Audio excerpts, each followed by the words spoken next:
मराठा आरक्षणाच्या मागणीसाठी 29 ऑगस्टपासून मनोज जरांगे पाटील यांचं मुंबईतील आझाद मैदानात आमरण उपोषण सुरू आहे। त्यांच्या उपोषणाला पाठिंबा देण्यासाठी राज्यभरातील मराठा आंदोलक मुंबईत एकवटलेत। अशातच आता मुंबईतील कायदा आणि सुव्यवस्थेच्या प्रश्नावरून उच्च न्यायालयानं मराठा आंदोलकांना मुंबई खाली करण्याचे आदेश दिलेत। यावर सकल मराठा समाजाचे समन्वयक वसंतराव मुळीक यांनी राज्य सरकारलाच हे आंदोलन मोडीत काढायचं आहे असा आरोप केला।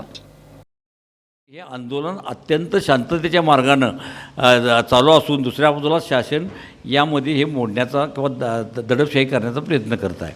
म्हणून कुणीही सोशल मीडियाच्या बातमीला भुलू नये आणि जर काय आपल्या शंका असतील तर थेट सकल मराठा समाजाच्या समन्वयकाशी संपर्क साधा की जेणेकरून हे जे आंदोलन आहे हे गरीब मराठ्यांच्यासाठी आहे, गरीब मराठ्यांच्या लेकरांच्यासाठी आहे, पुढील पिढीच्या भवितव्यासाठी आहे। त्यामुळं समाज आता आज गणेश चतुर्थीनंतर मुंबईच्या दिशेनंच आता धावा लागणार आहे आणि ते खऱ्या अर्थानं शासनाचं दुखणं आहे।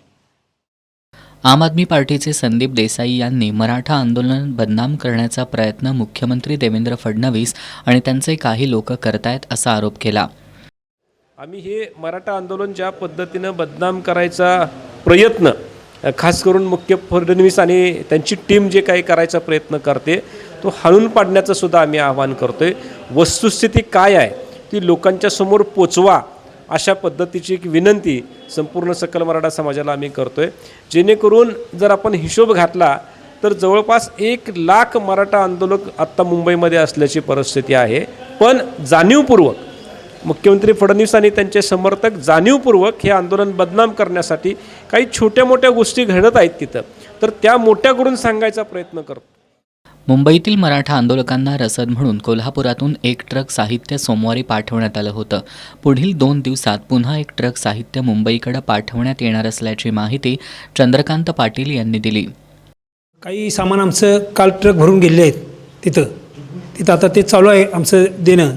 आणि आता हे सामान आम्ही बऱ्याच गावातनं आता जे सामान परत आम्हाला उपलब्ध व्हायला आहे ते सामान आता राधानगरी, तुमचे परिते, तुमचे बेलवले, तुमचे सरूड ह्या गावामधून सामान आणखीन लोक द्यायला आले आहेत। ते आम्ही सामान घेऊन त्या लोकांना जसं जसं आम्ही आमच्याकडे जमा होईल तसं तसं आम्ही ते सगळं सामान पोच करायला लागलो आहे। आणि त्यामुळे आम्ही काल पण इथून 1 ट्रक गेला आमचा, बाकी इतर खेड्यागावातून 1 ट्रक गेलेत काय। त्यामुळे आम्हाला आता जे जमल ते साहित्य आम्ही देण्याचं काम आमचं चालूच आहे। उच्च न्यायालयानं मराठा आंदोलकांना मुंबई सोडण्याचे आदेश दिले असले तरी यामागं फडणवीस सरकारच असल्याची टीका आता मराठा समाजातून होतीये।